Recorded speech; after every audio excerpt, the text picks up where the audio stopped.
Bună seara, vă aud. Bună seara, îmi cer scuze, nu vă auzeam eu. Domnule Rotaru, într-un fel sau altul, nu știu dacă lumea a fost neapărat mirată de despărțirea asta de papură, dar vreau să-mi explicați într-un fel cum s-a ajuns la această despărțire, dacă puteți. Da, ok, era o situație, știți foarte bine, tensionată la Craiova, în ceea ce privește dorințele suporterilor și deciziile managementului.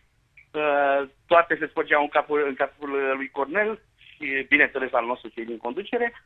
Și întotdeauna la Universitatea s-a făcut performanță în momentul în care toată lumea a fost de aceeași parte a baricadei, în care toți tragem pe aceeași direcție. Și e clar că era o situație care oricum mai luau în momentul în care există o presiune și din partea suporterilor și din partea presei, toată lumea contestă. Asta nu ajută psihic la o revenire a echipei, mai ales că noi am fost și sper că s-a terminat pe o fantă descendentă.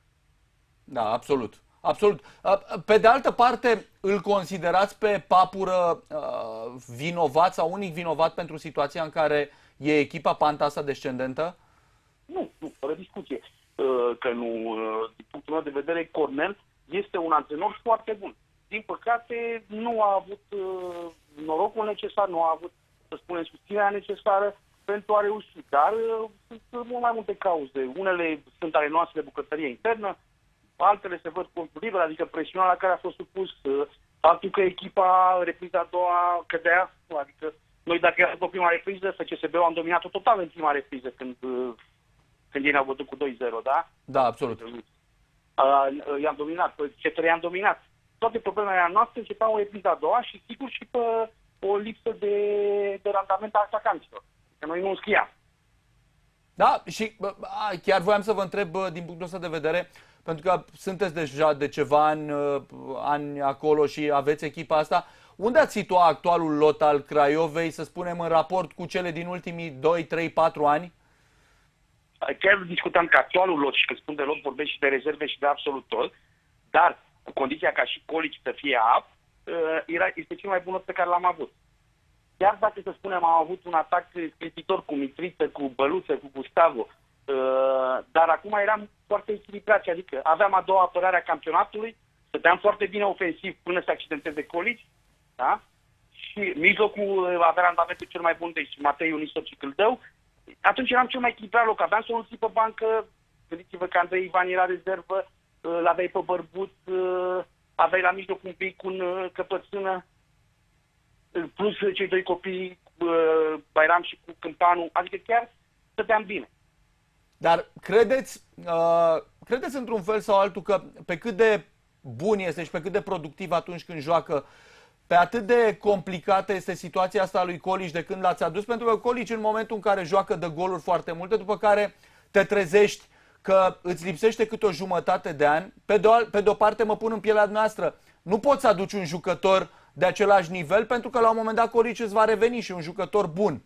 În același timp îți lipsește câte o jumătate de an. Fiecare accidentare a lui înseamnă, cum să spun, o gaură mare pe termen lung. Și nu știu, v-ați gândit la soluția, la ce soluție puteți să aduceți în locul lui? Noi credem în Mamut, adică nu am pierdut speranțele. Mamut este un jucător în care credem foarte mult, dar nu l-achiziționam acum 3 săptămâni. Da? Acum a spart gheața, am scris, cred că n-ar fi mirat pe nimeni dacă la ora actuală Mamut ar fi avut 5-6 goluri. A avut atâtea ocazii, multe au fost salvate de portar, a avut 3-4 bare, adică e un jucător în care credem că poate să crească.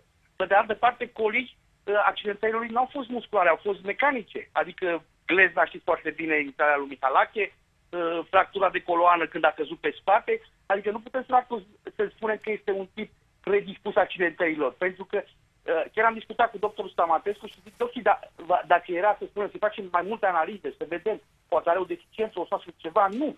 La intrarea lui Mihalache, orice alt jucător ar fi fost, îi rupea piciorul. Da, aia e limpede. Vreau pe de altă parte să vă întreb dacă cu actualul lot, în momentul în care veți numi următorul antrenor, acesta va avea ca obiectiv câștigarea titlului.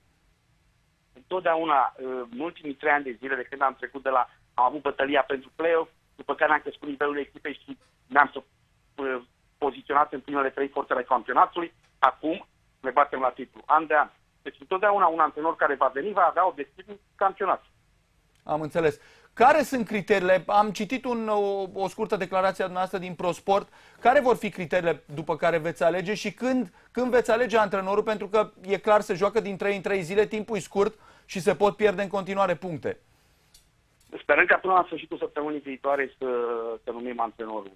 Ca și criterii ne dorim un antrenor cu personalitate puternică, un antrenor care să managerieze nu doar grupul, ci să managerieze tot ceea ce înseamnă parte sportivă și sper să fim inspirați și să îl găsim. Și ne interesează un antrenor care să aibă o filozofie proprie.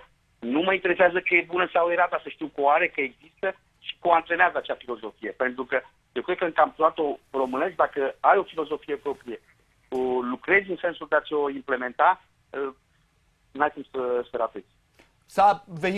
S-au vehiculat câteva nume, nu știu dacă puteți să mi le confirmați sau nu. Daniel Pancu e pe lista noastră?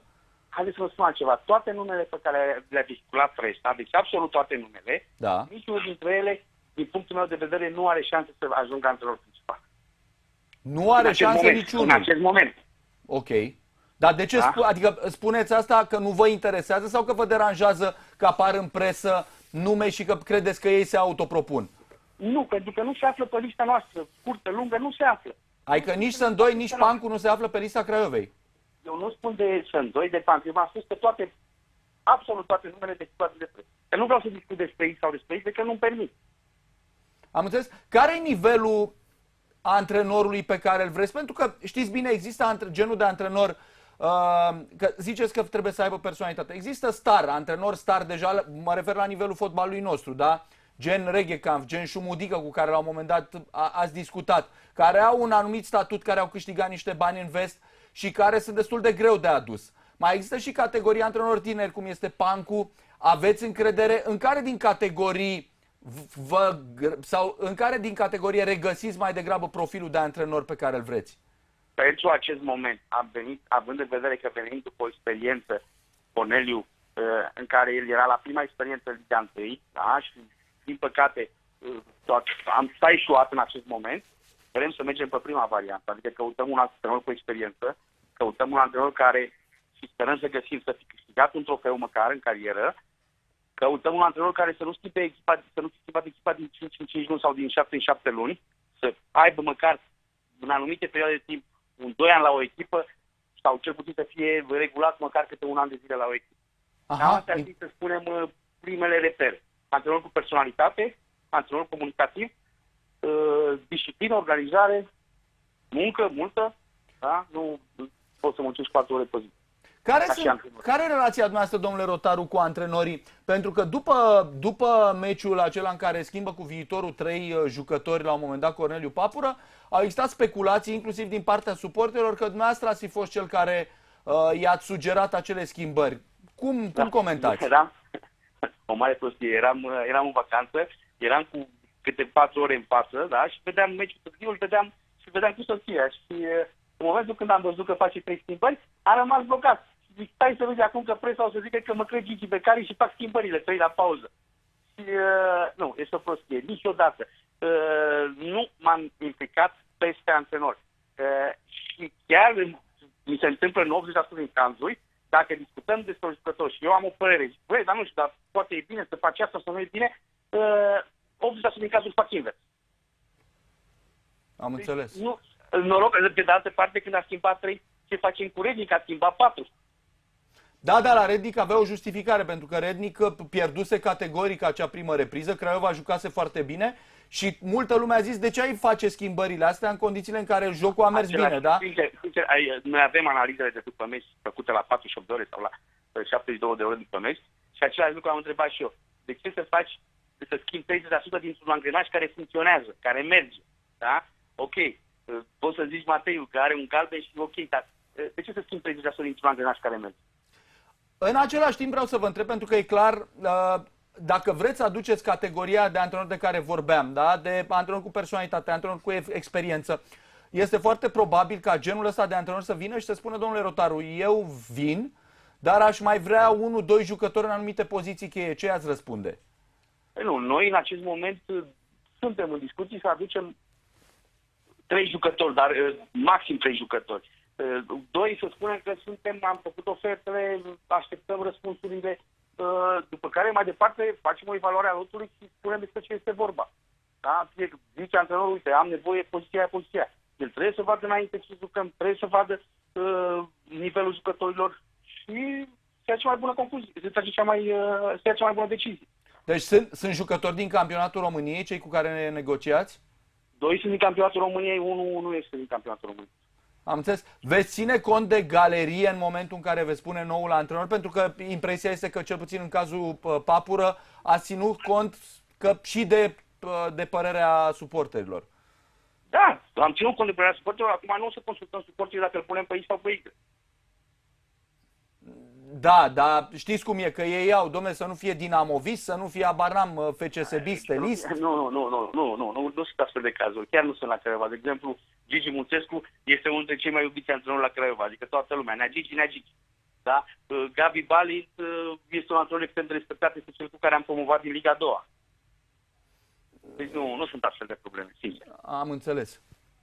Așa nu fie unul care ne îndura pe la toate colțurile, dar în momentul ăsta nu. Chiar nivelul de exprimare în fotbal românesc a crescut și nu se mai practică, da? Deci dacă nu ai unul care te înjura și era toată ziua... Dușman declarat. Da, dușman declarat, nu vor fi probleme. Repet, cea mai bună exemplu este domnul Munțescu. Cu Davis Mangea ați mai ținut legătura după despărțirea de Craiova? Da, Davis e prietenul meu, discut cu el și astăzi am vorbit cu el. Și nu e o variantă?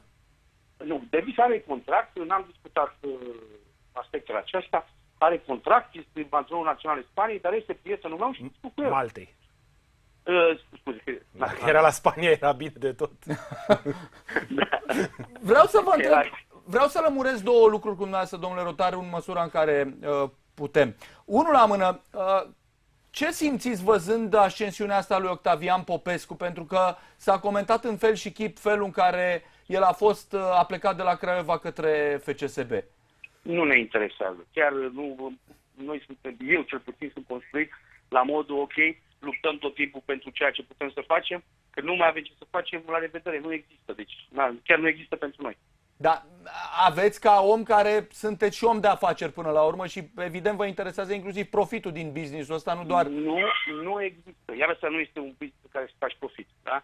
Dar sigur că poți să acoperi din găuri. Să acoperi din găuri sau hai așa, dar cu Octavian Popescu ați fi putut, mă gândesc, cu acoperi o parte din găuri. Nu ne interesează. Acum haideți să discutăm altceva. I-am cumpărat pe Băluță și pe Mitriță de la Gică Hagi cu 400.000. Asta a fost prima dată când prima cerere a lui Gică, 150.000 Băluță, 250.000 Mitriță. Pe Mitriță n-am vrut să-l luăm, da? L-am luat doar pe Băluță, cu 150.000. Și până la urmă a ajuns Mitriță și la noi, pe 750.000 în loc de 250.000. Și am văzut cu 12 milioane. Ce să discutăm? Ăsta e business-ul. Asta se întâmplă. Câteodată ești inspirat, câteodată ești mai puțin inspirat. Aici, din păcate, a fost vorba de un viciu, de o greșeală a colegilor mei de la administrativ. Deci nu a fost vorba de nici sportiv. A fost o greșeală. V-a supărat greșeala ca patron al echipei? Totdeauna. Bineînțeles că te-a supărat. Și interzis, nu mai discutăm despre asta. Au plătit, au avut penalitate colegii mei la salariu, plătim de un an de zile, au plătit, 25% și așa mai departe, s-au dat amenzi de rigoare și gata, la revedere. Și să ne uităm noi la X sau la Y.